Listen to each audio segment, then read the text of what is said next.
walking a tightrope that few women survive. Given that Kamala Harris is running for the world's most powerful elected office, it's no surprise to see voters and pundits commenting on her power moves and boasted energy. What's remarkable is that they mean it as a compliment. That's a far cry from the experience of many women in politics and beyond, who have dared to assert themselves. Is even a far cry from Ms. Harris's experience 4 years ago.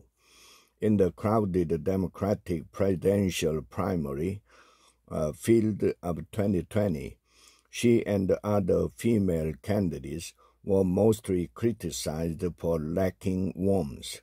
When she joined Joe Biden's ticket, the warmer Ms. Harris seemed, the more positive impression people formed of her, especially if they were conservative. But overall, people viewed her primarily as assertive and ambitious. Attempts to soften her image, such as the "We Did It, Joe" video clip that the campaign released after the election was called for Mr. Biden, was sometimes mocked for seeming contrived. Seeking power has always been a maddening tightrope walk for women. Show up as too dominant, and they are seen as cold.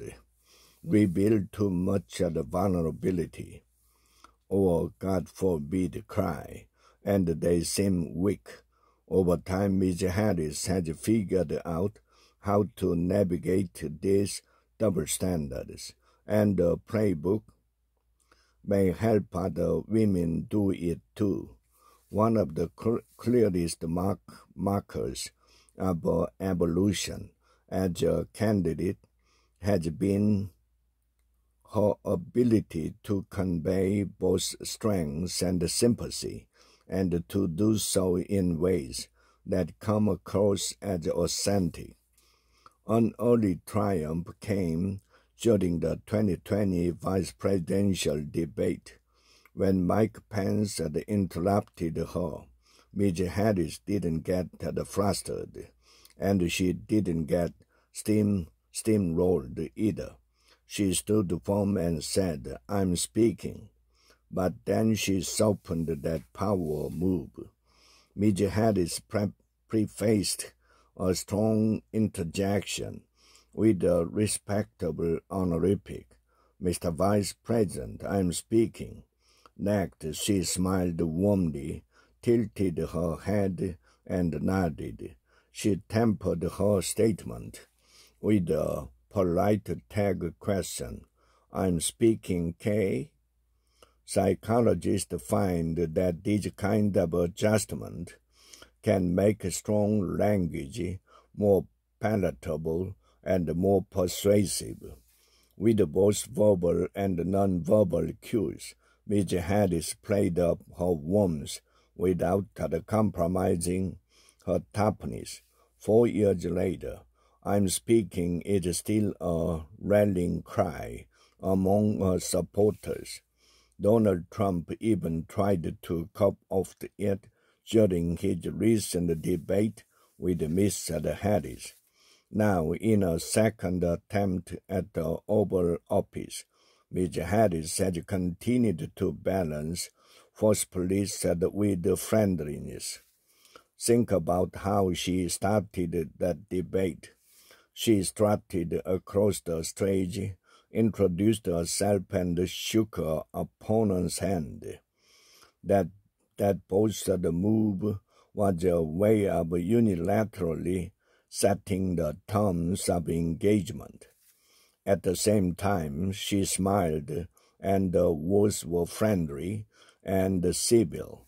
"Kamala Harris, let's have a good debate." In a similar vein, Ms. Harris tended to begin pivotal communication with praise for others. When Mr. Biden announced his withdrawal from the race in July, her statement to a nation that didn't know her very well led with gratitude to her boss. I thank Joe Biden for his extraordinary leadership as President of the United States and for his decades of service to our country. It wasn't until 2 days later that she highlighted her own record. Research suggested that this dual promotion of herself and Mr. Biden is an effective way to convey both the competence and care, circumventing the gender stereotypes that punish women for anything that smacks of self-promotion. Ms. Harris has managed to display warmth even when anger would be a reasonable response. When Mr. Trump claimed that she had only recently decided she was black, she could have taken umbrage. Instead, her tone was sorrowful. With a softened voice, she labeled it a tragedy that a presidential candidate would attempt to use race to divide the American people.